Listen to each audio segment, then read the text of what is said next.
Jack Churchill, UK Mad Jack, fought with sword and longbow. In 1940, the world was fighting with Tiger tanks, Messerschmitts, and machine guns. But in the middle of the most advanced war in history, one man decided the 20th century was too boring. He stormed the beaches of Normandy not with a rifle, but with a Scottish broadsword. He took down German sentries not with a silencer, but with a 6-foot longbow. His name was Jack Churchill, but the world would remember him as Mad Jack. His commanders thought he was insane. The Germans thought he was a ghost from the Middle Ages. But behind the madness was a man who survived 2 concentration camps, walked across Europe on foot, and uttered the most badass line in military history. Today, we look at the man who brought a sword to a gunfight and actually won. The anchor in a storm of lead. Imagine the scene. It's the dawn of modern warfare. Tanks are churning through the mud. Screaming Stuka dive bombers are tearing the sky in half, and the air is thick with the scent of cordite and impending doom. The British Expeditionary Force is pinned down. A German patrol creeps forward, confident in the clinical superiority of the MP-40 submachine gun. They're expecting a hail of bullets. Instead, they get a whistle. A cloth-yard arrow tipped with cold steel rips through the air and pins a German sergeant to the scenery. While every other soldier in the 20th century was clinging to the Industrial Revolution, one man decided to bring the 14th century to a gunfight. Meet Captain John Malcolm Thorpe Fleming Churchill. But you can just call him Mad Jack, because in a world gone clinically insane, Jack Churchill was the only man who made any sense. The 1930s were, for most, a time of tension. For Jack, they were a total drag. Jack wasn't built for the pip-pip-cheerio civility of peacetime Britain. He was a man born 500 years too late and with about 500 times too much testosterone for a desk job. He was, quite literally, dangerously bored. And when Jack got bored, things got weird. He spent his off time curating a resume that looked like a fever dream. He was a professional male model, appearing in ads for everything from suits to cigarettes. He was a world-class archer, representing Great Britain at the World Championships in Oslo. And then there were the bagpipes. Most people learn an instrument to impress girls or pass the time. Jack learned the pipes so well he took 2nd place in the 1938 Aldershot Piping Championship. Mind you, he was the only Englishman in the competition. He didn't just play the pipes, he weaponized the noise. He once took a job as an extra in films like The Thief of Baghdad because it gave him an excuse to shoot arrows at people for money. But the glitz of cinema wasn't enough. The grease paint was thin, the stakes were low. Jack was waiting for the real stage to be set. When Hitler's war machine finally ground into Poland, the world trembled. Governments panicked. Generals sweated. Jack Churchill? Jack Churchill smiled. While his fellow officers were agonizing over logistics and gas masks, Jack was in his quarters, conducting a very different kind of inventory. Officer, stammering Churchill, is that a bloody sword? Jack, without looking up, eyes gleaming. In my opinion, sir, any officer who goes into action without his sword is improperly dressed. The faces of his superiors were a mix of sheer confusion and genuine concern for his mental health. But Jack wasn't crazy. He was focused. While others brought extra ammo, Jack brought a medieval armory. He wasn't just preparing for a tactical engagement, he was preparing for a saga. To Jack, the impending conflict wasn't a modern war of attrition. It was an epic poem waiting to be written in blood and arrows. He didn't want to just defeat the enemy. He wanted to haunt their nightmares with the sound of a Highland dirge. As the ships began to pull away from the English coast, the reality of the situation began to sink in for the young lads of the BEF. This wasn't a drill. They were headed into the teeth of the blitzkrieg. Amidst the sea of khaki and the clatter of Lee Enfield rifles, one sound cut through the salt air like a razor blade. There, on the prow of the transport ship, stood Jack, sword at his hip, longbow over his shoulder, playing the March of the Cameron Men as if he were leading a charge at Culloden. The men around him didn't know whether to cheer or call for a medic, but Jack knew. He knew that the 20th century was about to meet a man who refused to play by its rules. The Germans had the Luftwaffe, they had the Panzers, they had the Enigma machine, but they didn't have Mad Jack, and they were about to find out exactly why that was a problem. The Arrow and the Blitzkrieg. The world was burning. France was collapsing faster than a cheap suit. The British Expeditionary Force, proud and disciplined just weeks before, was now a ragged, desperate tide ebbing towards the impossible salvation of Dunkirk. Panic was a tangible thing, a cold hand gripping every man's throat. Every man, that is, except one. While others re-zeroed their rifles and prayed for air cover, Captain Jack Churchill was ensuring his medieval kit was up to snuff. He'd famously declared, "Any officer who goes into action without his sword is improperly dressed." And Jack, by God, was always properly dressed. He was an anchor in a storm of lead, a man who saw the chaos not as a tragedy, but as an opportunity to finally get some decent exercise. The Germans were moving fast, too fast. Their reconnaissance patrols, sleek and efficient, were scouting ahead of the main advance, slicing through the French countryside like hot knives through butter. It was a fluid, terrifying new kind of war. And Jack Churchill had a medieval solution. He wasn't waiting for a firefight. He wasn't waiting for reinforcements. He was waiting to hunt. And he had chosen his perch well. A literal hayloft, giving him a perfect vantage point over the empty village square. The silence was deafening, broken only by the frantic beat of his own heart and the distant, hungry growl of the German advance. Then they came. A small German patrol, confident, precise. 3 men, rifles at the ready, sweeping through the square. Their sergeant, a burly, confident man, paused to check a map. It was all the invitation Jack needed. There was no crack of a rifle, no spray of bullets, just the whisper of the arrow, a sound as ancient as war itself. It flew true, a steel-tipped messenger from an age long past, and struck the German sergeant squarely in the chest. The only recorded longbow kill of the entire Second World War, a single arrow in the heart of modern warfare. It wasn't just a kill, it was a psychological broadside. These men were trained for bullets, for grenades, for the brutal efficiency of the blitzkrieg.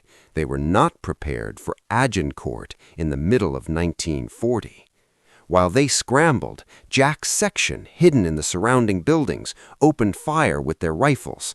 The Germans, disoriented and terrified by the bizarre, silent death of their leader, were quickly overwhelmed.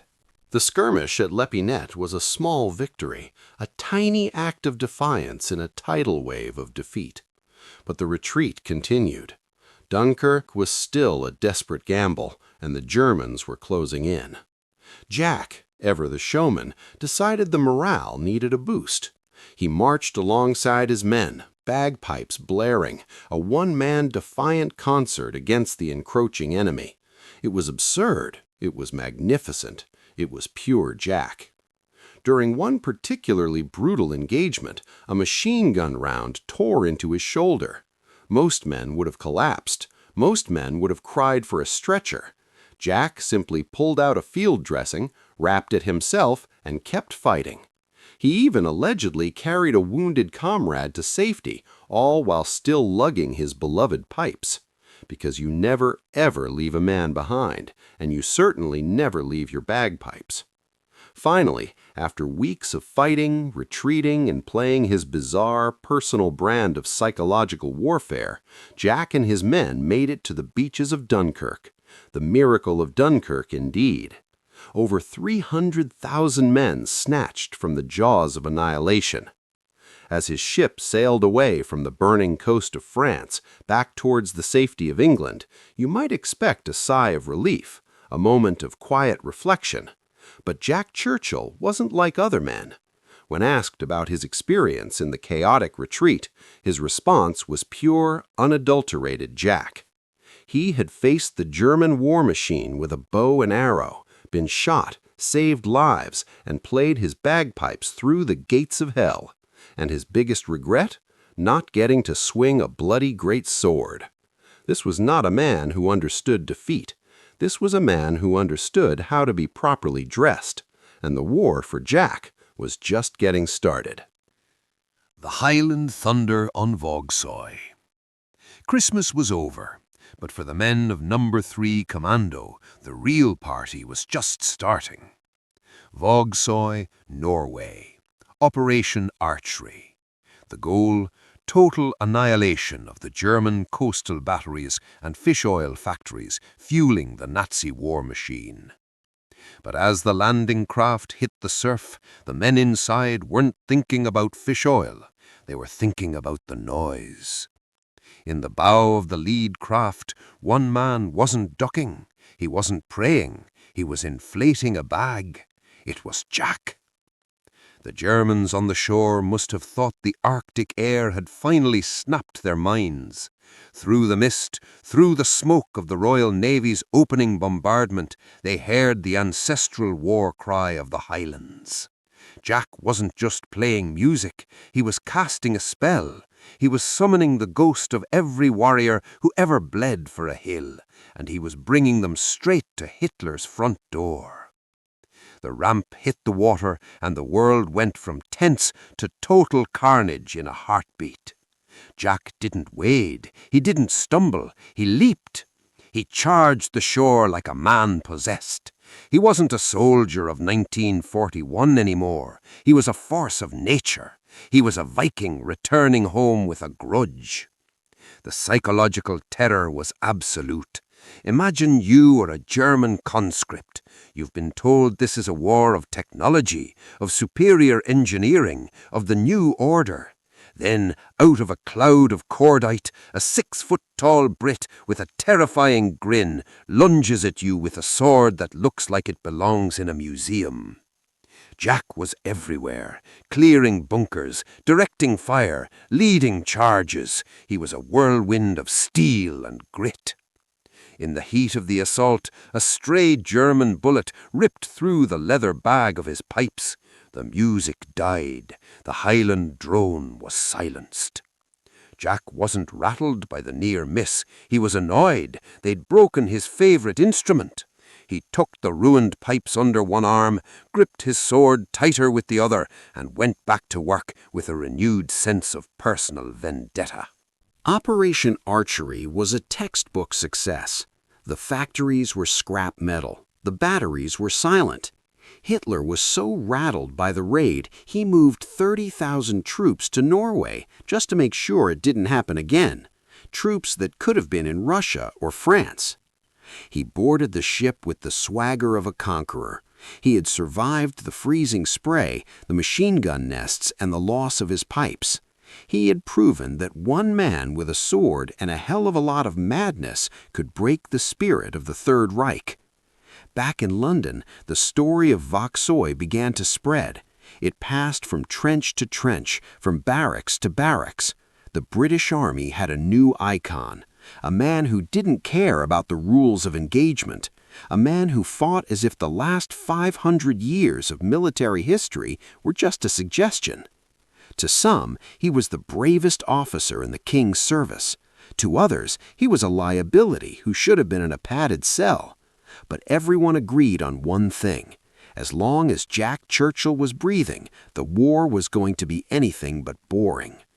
Norway was just a warm-up, but Jack's luck was about to run out on a lonely hill in Yugoslavia, where he would face his greatest challenge yet, a battle he couldn't win with a sword. The Last Dirge on Hill 622. War has a way of eventually catching up to even the luckiest men. For years, Jack Churchill had treated the Second World War like a personal playground, a stage for his bows, his blades, and his bagpipes.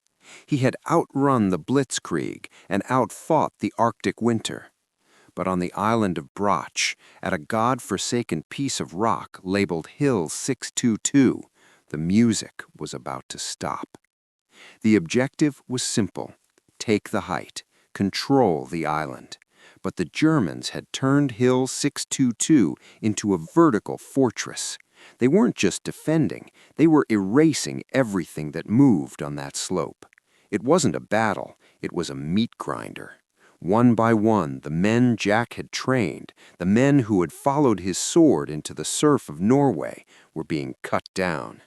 The air was a thick soup of cordite, screams, and the rhythmic, mechanical thud, thud, thud of German MG-42s. By the time the summit was within reach, the army behind Jack Churchill had vanished into the rocks. He had reached the top, he had won the hill, but his prize was a front-row seat to his own execution. He was out of ammo, out of grenades, and surrounded by a German battalion that was closing the circle with clinical precision. Most men would have raised their hands. Most men would have sought the dignity of a quiet surrender. Jack Churchill? He looked at the German silhouettes advancing through the smoke, and he decided to give them a show. The world went white. The pipes fell silent. They should have killed him. On any other day, in any other unit, a commando of his caliber would have been executed under Hitler's commando order. But as they went through his tunic, they found his name: Churchill. The Nazi High Command suffered from a chronic case of paranoia. They saw the name Churchill and their logic short-circuited.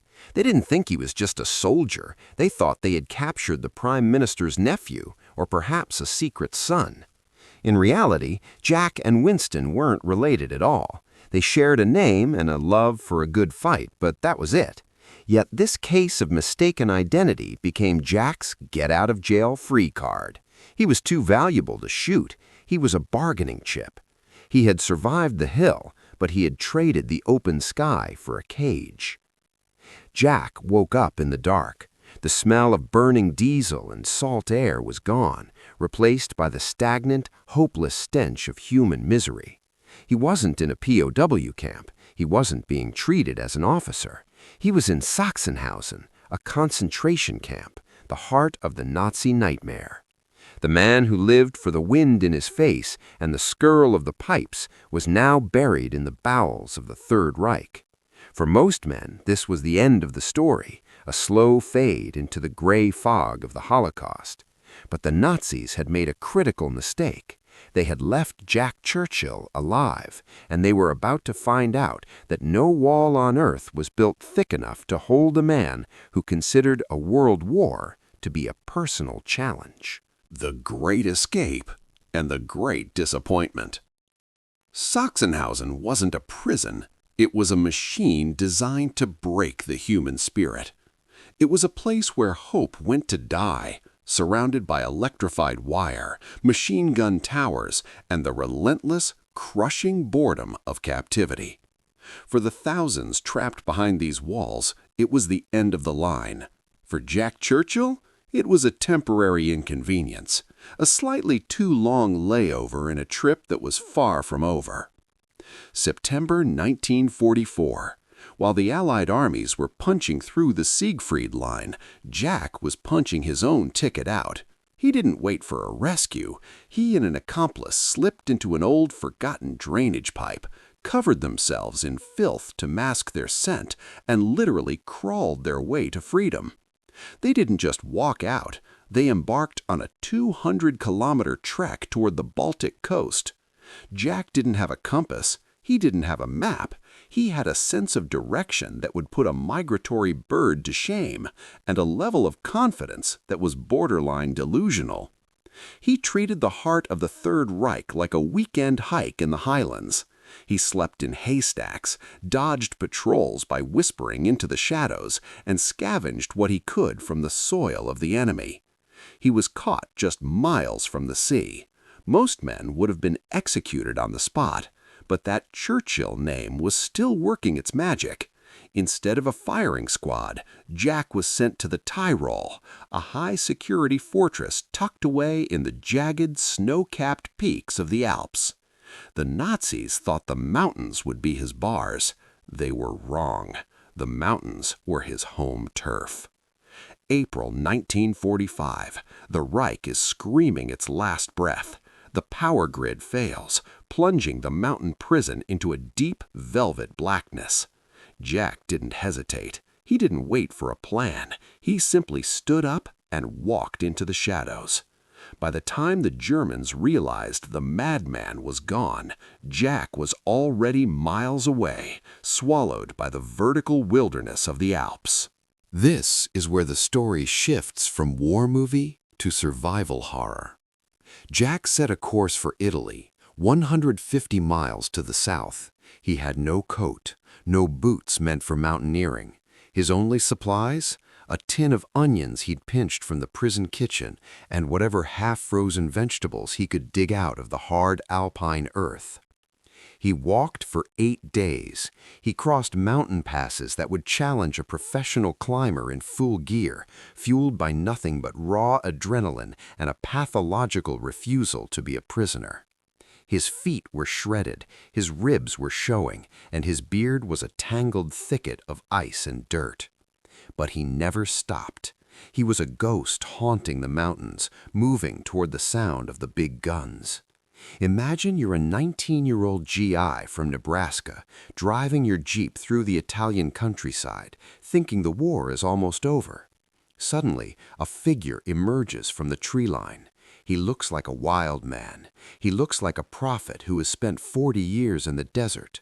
But when he speaks, it's in the crisp, clipped tones of a British officer who is mildly annoyed by a late train. Captain Churchill, No. 3 Commando, requesting transport to the nearest British unit, and if you have a spare cigarette, I'd be much obliged. He didn't ask for a hospital bed. He didn't ask for a furlough. He asked for a way back to the fight. Jack was shipped to the Pacific. He had missed the end of the war in Europe, but the war with Japan was still raging. He was itching for one last charge, one last arrow, one last chance to lead his men into the teeth of the enemy. But then the world changed forever. The atomic bombs fell. Japan surrendered. The greatest conflict in human history was over. Most people wept with joy. They danced in the streets. They thanked God the killing was finally at an end. Jack Churchill? Jack Churchill looked at the newspaper, looked at his unused sword, and gave the most Jack Churchill response in recorded history. He wasn't joking. He was genuinely heartbroken. The greatest stage he had ever stood upon had just been dismantled, and Jack Churchill, the man who brought a sword to a machine gun fight, was a man out of time once again. The last action hero. The war was over. The dictators were gone. The maps were redrawn, and the world was trying desperately to settle into the suburban comfort of the 1950s. Most veterans wanted nothing more than a quiet garden and a steady job. But Jack Churchill wasn't most veterans. For Jack, peace wasn't a rest, it was just a change of scenery. He stayed in the army, moving to the parachute regiment and later to Australia, where he became an instructor at the Land Air Warfare School. He didn't just teach soldiers how to fight, he taught them how to live with the volume turned up to 11. He became a pioneer of land surfing, a man who looked at the quiet boredom of the post-war era and decided to tackle it with the same intensity he'd used on the beaches of Norway. Eventually, Jack took a desk job with the Ministry of Defense. He became a commuter, a 9-to-5er. But even in the mundane world of British rail, Jack managed to spark a legend. Every day, at the exact same bend in the tracks, Jack would chuck his briefcase out the window. The other passengers thought he'd finally snapped. They thought the Mad Jack persona had finally devoured his mind. When he wasn't terrorizing train conductors, he was busy becoming the first person to ever surf the Severn Bore. Jack didn't buy a board, he built his own, a 14-foot plywood monster. He waited for the massive tidal wave to rush up the River Severn, and he rode that wall of water for over a mile, in a suit, because of course he did. He wasn't just surfing, he was reclaiming the joy of the wild in the heart of England. The truth? Pure, brilliant efficiency. The train tracks ran right past the bottom of his garden. Jack figured out that if he timed the toss perfectly, his bag would be waiting for him at the back door. Why carry a heavy briefcase home from the station like a common mortal when you can have it air-delivered to your own lawn? It wasn't madness, it was the ultimate life hack from a man who refused to waste a single second on drudgery. Jack Churchill lived until 1996, reaching the age of 89. He died in his sleep, which, if we're being honest, is the only way death could have possibly caught him. But why did he do it? Why the bow? Why the sword? Why the bagpipes on a beach being raked by machine gun fire? Was he crazy? Maybe, but in an age of industrial slaughter, where men were turned into numbers and lives were ended by buttons pressed miles away, Jack Churchill chose to be a human being. He didn't want to be a cog in a machine. He wanted to be a character in an epic. His philosophy was simple: live life as a saga, or don't live it at all. He brought a sword to a machine gun fight because a sword has soul. A bow requires a heartbeat. Bagpipes require breath. Mad Jack Churchill didn't just survive the most brutal war in human history, he conquered it. He turned the apocalypse into his personal playground and proved that even in an age of steel and atoms, a single man with a sword, a bagpipe, and a massive amount of audacity can become immortal. History is written by the victors, but legends? Legends are written by the ones who have the most fun winning.